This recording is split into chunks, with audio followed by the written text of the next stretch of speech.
supplémentaire pendant ce temps-là. Et oui. La mi-partie est atteinte, j'allais dire tranquillement, sereinement. On est à une demi-heure de match, 2, 3 peut-être.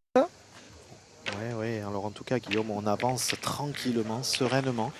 Et pour faire un petit résumé de ce qui s'est passé en ce début de partie, un très gros démarrage de Ryan Bonetto sur les 2 premières mènes, alors que 3 points, on va vous confirmer ça tout de suite, voilà, pour que, voilà, donc 8-0, malheureusement pas suivi par Marlon Lafleur, le milieu. Ensuite, une petite baisse de régime de Ryan. Marlon s'est bien repris et à la mène précédente, c'est José Ribeiro à la pointe qui a été un petit peu défaillant. Voilà, allez, il faut qu'ils arrivent à jouer tous les 3 ensemble.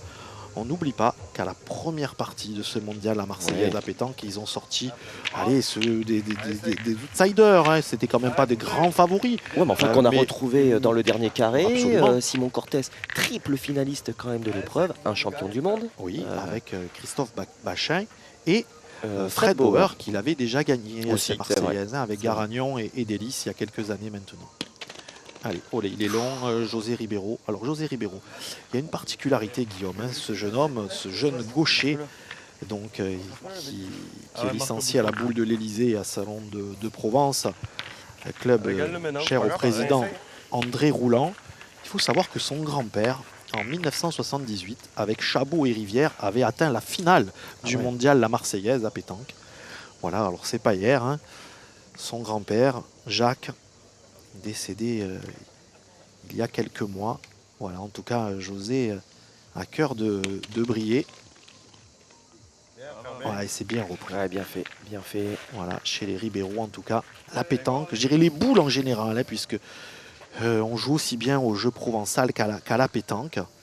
Aussi bien son père, Jackie, que son oncle, Olivier. Voilà, c'est une affaire de famille. Oh là là. Allez, elle s'est bien donnée, celle-ci, pour Dylan. Ouais, bien fait. Dylan, qui, on le rappelle, est triple champion du monde, triplette, 2 fois également en tir de précision. Il avait tout simplement réalisé le doublé en fin de saison dernière. Nous étions à Santa Susana, c'est ça pour les garçons. Oui. Hein, voilà, je mélange un petit peu parce que les filles y sont passées aussi. Hein, récemment. Oui, et puis on peut se tromper, il y en a tellement en ce moment entre les championnats d'Europe, du monde. Voilà, c'est gentil, ouais, merci. Non, mais vous savez, puis il y a Torrelavega, Santa Susana, il y a les lieux d'accueil en Espagne qui sont nombreux et variés. Tout à fait, et puis avec la période de Covid, les championnats, donc ça a été stoppé. Vous avez déjà le mérite de vous rappeler de tout ça. Et d'ailleurs, on ira au niveau des Europes à Sertogenbosch durant d'ici une quinzaine de jours. Ou Bois-le-Duc d'ailleurs, hein, il y a la prononciation française, il y a un célèbre tournoi de tennis sur gazon. Et bien Sertogenbosch donc accueillera les championnats d'Europe un petit peu sur le même format donc que Karlsruhe 2, les doublettes féminin-masculin, doublette mixte et tête à tête. Ouais, par contre, Dylan, son premier titre de champion du monde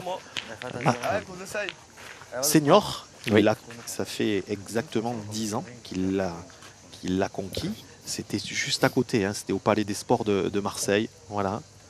Il avait été la coqueluche de ces championnats du monde parce que c'était son premier championnat du monde chez les grands, comme on dit. Marlon là, une cartouche pour rien, il fallait tirer tout de suite.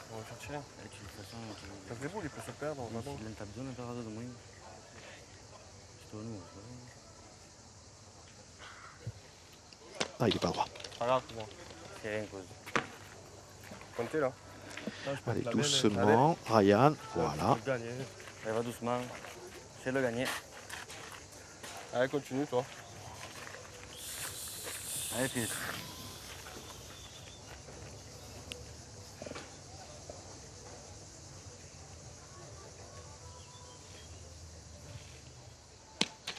Oula. T'as joué la boule, non? Eh oui, je l'ai manqué. Il a joué la boule, malheureusement, elle n'est pas montée. Donc, c'est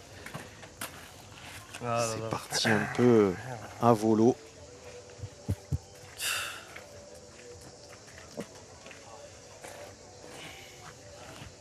Allez, ça va encore enfler là, Guillaume. Hein. Ouais. C'est au moins 3 là. Enfin, ouais, 2 ou 3. Allez, le 9e est par terre. Une boule dans les mains de Stéphane Robineau qui réalise un début de saison magnifique. Oula, ben voilà.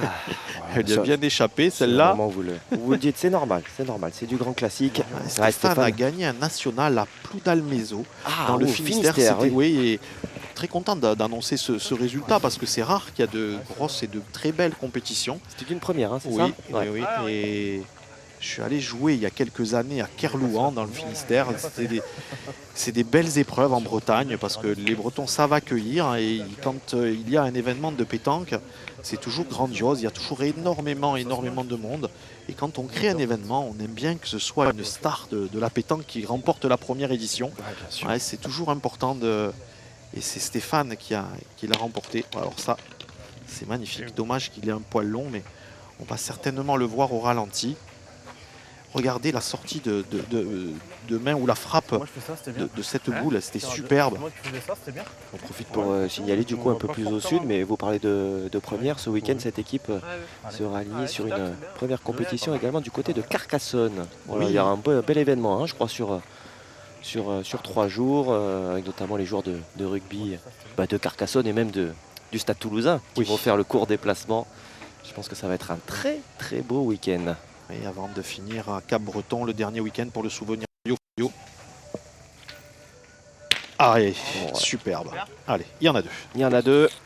Allez, ça continue d'avancer pour Henri Lacroix, Stéphane Robineau et Dylan Rocher.